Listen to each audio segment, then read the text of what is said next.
नमस्कार, think tank देख रहे हैं आप। मैं हूं आपके साथ प्रेरणा शर्मा। दोस्तों, आज की इस रिपोर्ट में एक भविष्यवाणी के बारे में बात करने वाले हैं। एक ऐसी भविष्यवाणी जिसने आज से 237 साल पहले ये बता दिया था कि आने वाले समय में गुजरात का डंका पूरे विश्व में बजेगा और दिल्ली में जाकर दीप जलेगा। यानी कि उस भविष्यवाणी में साफ साफ लिखा हुआ है कि नरेंद्र मोदी देश के प्रधानमंत्री बनने वाले हैं। यानी कि आज से 237 साल पहले ये तय हो चुका था कि देश में प्रधानमंत्री नरेंद्र मोदी का राज होगा। एक ऐसा समय जब नरेंद्र मोदी जी पैदा भी नहीं हुए थे। आज की इस रिपोर्ट में बात करेंगे उसी भविष्यवाणी के बारे में। राजस्थान के महान पुरुष मावजी महाराज के द्वारा की गई ये भविष्यवाणी। आखिरकार कौन है मावजी महाराज? आखिरकार कितनी भविष्यवाणियां उन्होंने करी हैं? नरेंद्र मोदी जी को लेकर ऐसी कौन सी भविष्यवाणी करी है जिसे 12 अप्रैल 2014 को पढ़कर खुद नरेंद्र मोदी आश्चर्यचकित हो गए थे।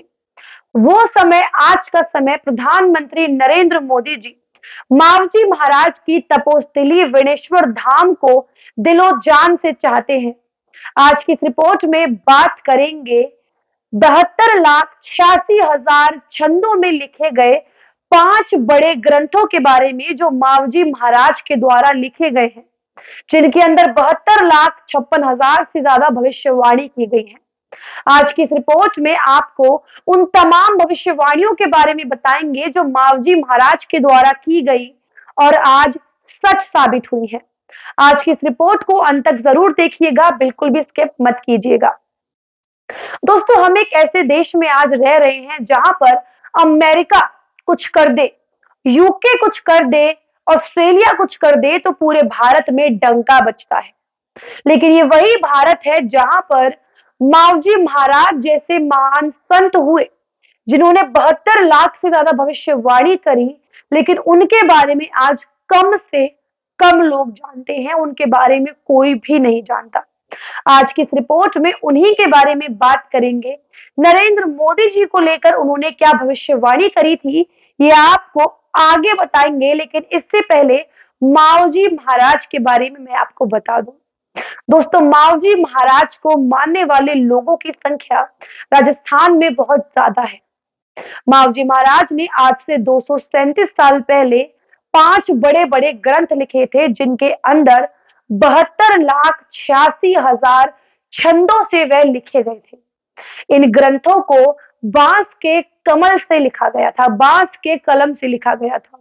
जिस भाषा में इन्हें लिखा गया उन्हें राजस्थानी भाषा में चौपड़ कहते हैं, और ये सारे जितने भी ग्रंथ हैं वो आज भी वेणेश्वर धाम में सही से अच्छे तरीके से रखे गए हैं। इन ग्रंथों को बहुत जल्दी हमारे देश के प्रधानमंत्री यानी कि नरेंद्र मोदी जी इंटरनेट पे भी डालने वाले हैं। यानी कि आपको वेणेश्वर धाम जाने की कोई भी जरूरत नहीं है। आप अपने घर बैठे इन ग्रंथों के अंदर लिखी गई भविष्यवाणी को पढ़ सकते हैं। क्या पता उसके अंदर आपके लिए भी कुछ ऐसा लिखा हो जिससे आपकी किस्मत चमक जाए। दोस्तों, बेणेश्वर धाम जी की भविष्यवाणियों की बात करें तो 5 मुख्य भविष्यवाणियां मैं आपको बताती हूं जो आज के समय में बिल्कुल सही साबित हुई हैं, और ये कहना बिल्कुल भी गलत नहीं होगा कि हमारे पास एक ऐसी धरोहर है, एक ऐसे महान पुरुष की भविष्यवाणियां हैं जो आज नहीं, आज से 300 साल पहले लिखी। दोस्तों, मावजी महाराज ने अपनी भविष्यवाणी में सबसे पहले लिखा है कि हवा के जरिए आने वाले समय में लोग बातें करेंगे, और आज ऐसा ही होता है। अमेरिका, न्यूजीलैंड, थाईलैंड, कहीं भी हमारे रिश्तेदार हों, हम उनसे बात कर सकते हैं। भारत के किसी भी कोने में, कितने भी बीहड़ इलाके में हमारे रिश्तेदार, हमारे जानने वाले क्यों ना हो, हम उनसे अपने घर बैठे अच्छे से बात कर सकते हैं। ये सबसे बड़ी भविष्यवाणी मावजी महाराज के द्वारा, जिस समय कोई मोबाइल फोन नहीं हुआ करते थे। दूसरी भविष्यवाणी मावजी महाराज के द्वारा उन्होंने लिखा है, पूर्व पश्चिम वायरा वाजसी सर्वे वाणी फरसे रे। यानी कि उन्होंने लिखा है कि पूर्व पश्चिम की संस्कृति में आगे जाकर मेल जोल होगा। यानी कि आज से 300 साल पहले उन्होंने ये बात लिखी, जिस समय पूरब और पश्चिम यानी कि भारत और विदेश के रिश्ते आप सभी को पता है, रिश्ते अच्छे या बुरे तो बहुत दूर की बात है, उस तरीके के रिश्ते हुआ ही नहीं करते थे। उस समय माओजी महाराज ने लिखा कि आज से 300 साल बाद भारत और पूर्व के देशों के रिश्ते बहुत ज्यादा अच्छे होंगे, जो कि आज हो रहे हैं। अमेरिका से हमारा रिश्ता, रशिया से हमारा रिश्ता, पूरे विश्व में हमारे हर देश के साथ बहुत बढ़िया संबंध है और हर एक देश चाहता है कि उससे भारत का मेल जोल बढ़े। आगे मावजी महाराज अपनी भविष्यवाणी में लिखते हैं, बहू बेटी काम भारे सासू पिसड़ा पिसेगा। यानी कि उन्होंने अपनी भविष्यवाणी में पहले ही लिख दिया कि आने वाले समय में बहू बेटियां नौकरी करेंगी, पढ़ेंगी, क्योंकि पढ़ेगा इंडिया तभी तो बढ़ेगा इंडिया।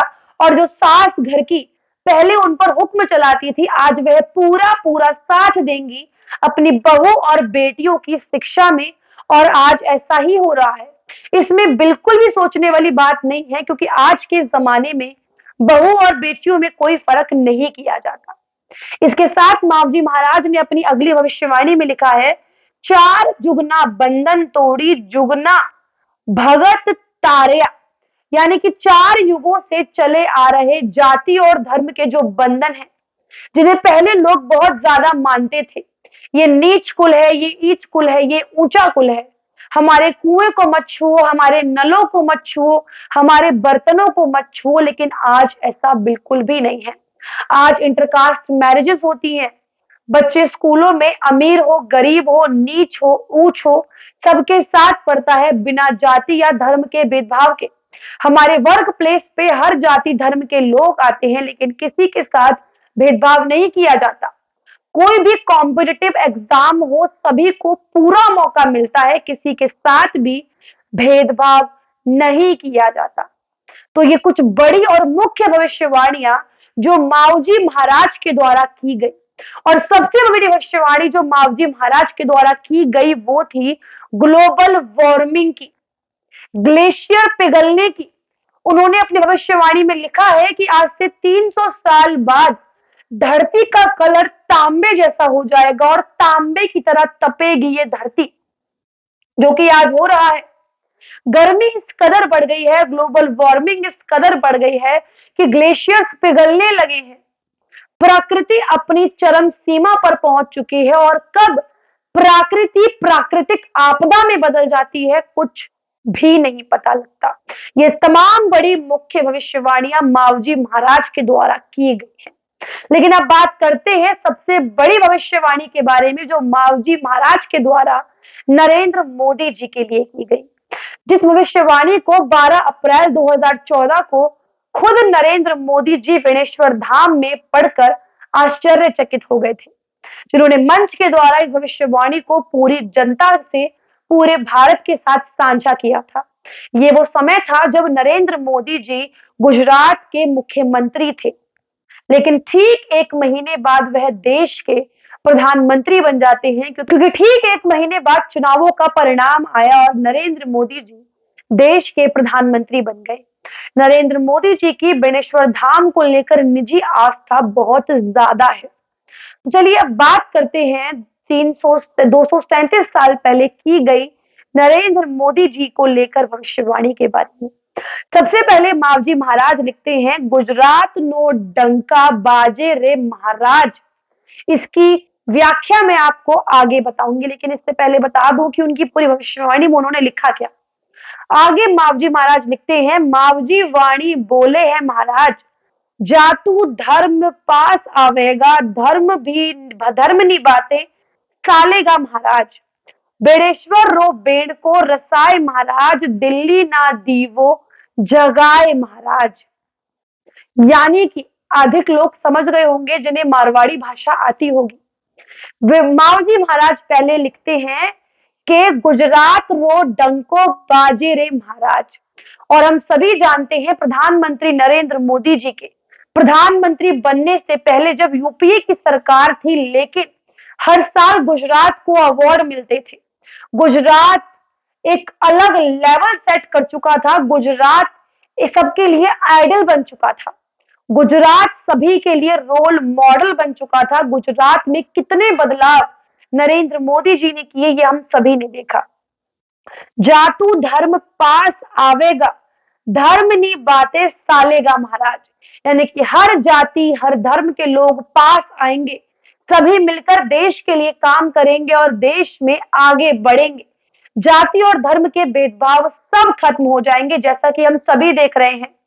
कास्ट सेंसस की बातें कर रही है सरकारें, लेकिन देश की जनता साफ मना कर रही है कि हमें जातिगत जनगणना नहीं करानी, हम सब एक हैं। जनगणना करानी है तो गरीबी की कराइए, जनगणना करानी है तो बेरोजगारी की करवाइए, जनगणना करवानी है तो लोगों को घर दिलाइए, नौकरियां दिलाइए, लेकिन जातिगत जनगणना से लोगों को मत बांटिए, ये आज हर एक व्यक्ति कह रहा है। आगे मावजी महाराज लिखते हैं, दिल्ली मां दीवो लागे रे महाराज। यानी कि जो डंका गुजरात में बजा, अब वो दिया दिल्ली में जाकर भी जलेगा। यानी कि जो गुजरात में नरेंद्र मोदी जी ने कमाल किया, वो कमाल अब दिल्ली में यानी कि पूरे भारत में होगा। तो आज से इतने साल पहले दिल्ली और गुजरात का जो कनेक्शन मावजी महाराज जी के द्वारा किया गया, वो भी उस समय वो अपने आप में आश्चर्यचकित कर देने वाला है। जो भी आज के समय भविष्यवाणी को सुनता है वो हैरान रह जाता है कि आखिरकार ऐसा कैसे हो सकता है। लेकिन ये भारत है बॉस, यहाँ पर कुछ भी हो सकता है, यहाँ पर कुछ भी हो सकता है। लेकिन हम थिंक टैंक के माध्यम से हमेशा आपको बोलते हैं, विदेशी संस्कृति से इन्फ्लुएंस होने से अच्छा है हम अपने इतिहास को उठा के देखें। हमारे इतिहास की धरोहर इतनी खास है जो पूरे विश्व में कहीं भी नहीं मिलेगी। आप इस खबर पे, इस रिपोर्ट पे अपनी क्या राय रखते हैं, हमें कमेंट करके अवश्य बताइएगा। आगे अपडेट्स के साथ जुड़े रहने के लिए देखते रहिए हमारे साथ थिंक टैंक। नमस्कार।